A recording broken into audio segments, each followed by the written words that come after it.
로마서 4장 18절에서 24절 말씀입니다. 아브라함이 바랄 수 없는 중에 바라고 믿었으니 이는 내 후손이 이같으리라 하신 말씀대로 많은 민족의 조상이 되게 하려 하심이라. 그가 100세나 되어 자기 몸이 죽은 것 같고 사라의 태가 죽은 것 같음을 알고도 믿음이 약하여지지 아니하고 믿음이 없어 하나님의 약속을 의심하지 않고 믿음으로 견고하여져서 하나님께 영광을 돌리며 약속하신 그것을 또한 능히 이루실 줄을 확신하였으니 그러므로 그것이 그에게 의로 여겨졌느니라.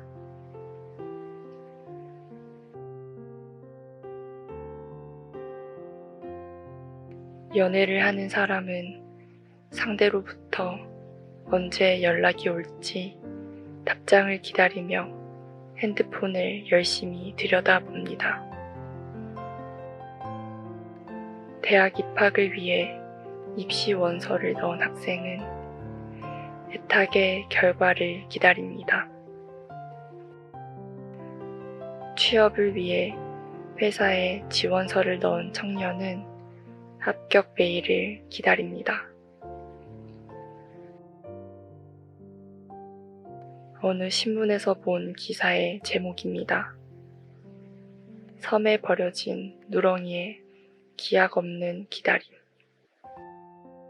섬으로 관광하러 왔다가 주인이 버리고 간 유기견이 매일 부두 주위를 맴돌고 있다가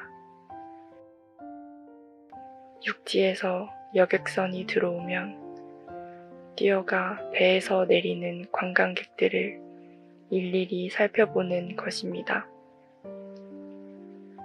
혹시 나를 찾으러 주인이 왔는지 확인하며 다시 오지 않을 주인을 애타게 기다리는 안타까운 그 강아지의 모습이 아직도 눈에 선합니다. 나그네 인생을 사는 우리는 시시때때로 사망의 음침한 골짜기를 지날 수 있습니다. 믿고 기다린다는 것 자체가 현실적으로 매우 어리석은 행동이 아닐까 하는 회의에 빠질 수도 있습니다. 아브라함의 기다림은 우리가 세상을 살아가면서 어떤 마음으로 기다려야 하는지 믿음으로 교훈하고 있습니다. 우리는 이 믿음을 배우는 자세가 필요합니다. 아브라함의 나이 100세, 그의 아내 사라의 나이 90세입니다. 인간의 상식으로 그들이 자식을 낳는다는 것은 불가능한 일입니다. 그러나 주목할 사실은 그는 바랄 수 없는 중에도 포기하지 않고 바라고 기다리는 믿음이 있었습니다. 그는 자신의 곤혹스런 당면 문제를 피하지 않고 문제의 본질이 무엇인지 그 밑바닥까지 들여다볼 줄 알았습니다. 도저히 불가능한 것을 바라는 아브라함의 기다림은 어떤 것일까요? 19절에 자기 몸이 죽은 것 같고 사라의 태가 죽은 것 같음을 알고도 믿음이 약하여지지 아니하고 라고 했습니다. 그의 믿음은 약하여지지 않고 하나님의 약속을 의심하지 않고 기다렸습니다. 20절 믿음이 없어 하나님의 약속을 의심하지 않고 믿음으로 견고하여져서 하나님께 영광을 돌리며 하나님 앞에서는 아브라함의 늙은 육체도 문제가 되지 않으며 인간의 연약함도 문제가 되지 않습니다. 하나님은 인간이 가능하다고 믿고 교만하여 자신하는 일에 역사하지 않으시고 그의 미리 정하신 계획과 그의 뜻 가운데서 일을 이루시고 성취해 나가십니다. 사람이 만들어 놓은 가치나 환경, 철학 사상에 얽매이지 않으시고 자신의 정하신 언약과 공의에 따라 직진해 나가십니다. 여기 또 다른 한 사람이 있습니다. 간절히 기다리던 아기 예수님을 만나 그분이 메시아임을 증거한 시므온의 기다림은 아브라함과는 또 다른 감동을 줍니다. 예수님이 탄생하신 후 8일이 지나서 결례를 하러 성전에 가셨을 때에 있었던 일입니다. 결례란 하나님의 율법으로서 당시 유대인들은 남자아이가 태어나면 출생 후 8일 만에 할례의식을 하였습니다. 이때에 요셉과 마리아가 어린 비둘기 2마리를 번제와 속죄제로 드렸습니다.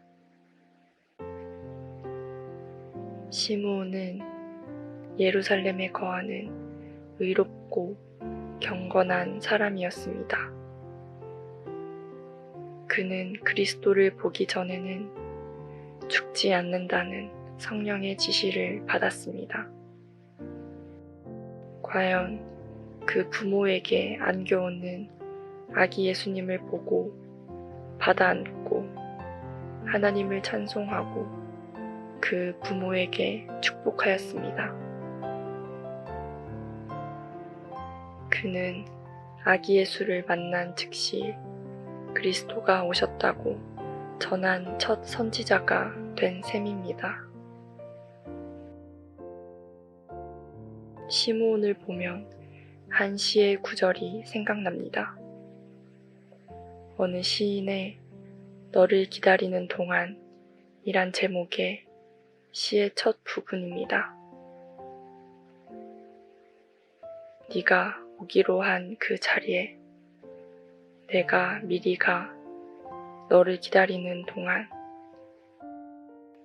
다가오는 모든 발자국은 내 가슴에 쿵쿵거린다. 성령의 감동으로 메시아를 만날 수 있다는 기대감에 성전에 들어오는 사람들을 바라보며 기다리던 메시아가 저 분이 아닌가 하는 긴장으로 설렘 속에서 시므온의 가슴이 쿵쿵거렸을 것입니다.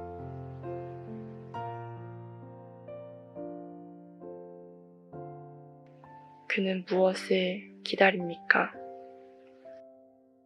누가복음 2장 25절 예루살렘에 시므온이라 하는 사람이 있으니 이 사람은 의롭고 경건하여 이스라엘의 위로를 기다리는 자라. 성령이 그 위에 계시더라. 그는 이스라엘의 위로를 기다리는 자라고 하였습니다. 이스라엘의 위로란 메시아가 오셔서 베풀어 주실 위로입니다. 그는 메시아가 이스라엘을 고통에서 구해주실 분으로 믿고 있으며 그의 위로만이 참된 위로라고 믿었습니다. 그는 아기를 안고 하나님을 찬송하였습니다. 누가복음 2장 29절에서 33절. 주제여, 이제는 말씀하신 대로 종을 평안히 놓아주시는도다. 내 눈이 주의 구원을 보았사오니 이는 만민 앞에 예비하신 것이요 이방을 비추는 빛이요 주의 백성 이스라엘의 영광이니이다 하니, 시므온은 기다렸고 만났고 위로를 얻었습니다. 메시아를 만날 약속이 있는 기다리는 삶이었습니다. 기다림의 결과는 위로와 평안과 구원과 빛과 영광이었습니다. 시편 130편 6절. 파수꾼이 아침을 기다림보다 내 영혼이 주를 더 기다리나니, 참으로 파수꾼의 아침을 기다림보다 더하도다. 다윗은 소년 시절부터 기름 부음을 받았지만 이스라엘의 왕이 되기까지 많은 어려움에 직면했습니다. 그러나 하나님의 약속과 믿음으로 그는 오랜 기다림 끝에 이스라엘의 왕이 되어 선한 왕의 기준으로 기록되어 있습니다. 다윗은 기다림이 끝난 후 구원의 기쁨을 누리는 장면이 시편 40편에 기록되어 있습니다.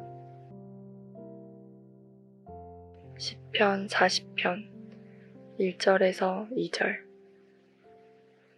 내가 여호와를 기다리고 기다렸더니 귀를 기울이사 나의 부르짖음을 들으셨도다. 나를 기가 막힐 웅덩이와 수렁에서 끌어올리시고 내 발을 반석 위에 두사 내 걸음을 견고하게 하셨도다 라고 고백하고 있습니다.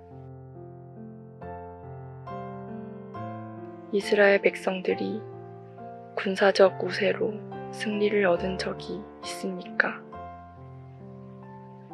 숫자적인 열세에도 무기의 열세에도 승리는 하나님께 매달리는 자에게 있습니다.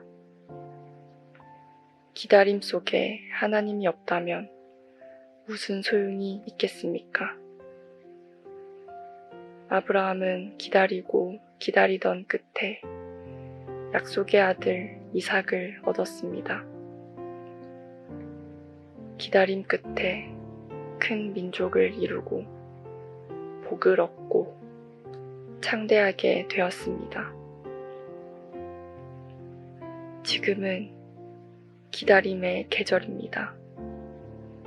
이 땅에 오신 예수님을 기다리며 이 땅에 오실 예수님을 기다립니다.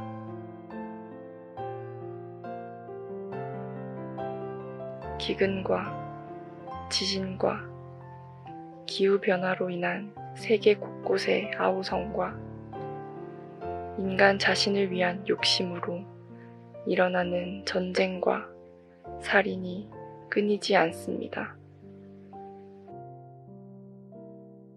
위로가 어디에 있습니까? 오직 하나님께 있습니다.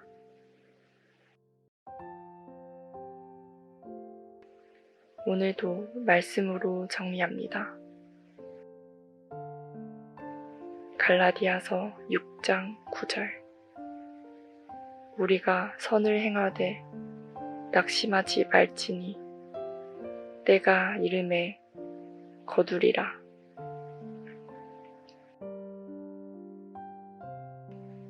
말씀과 함께 새로운 하루의 활력을 맞이하시길 바랍니다.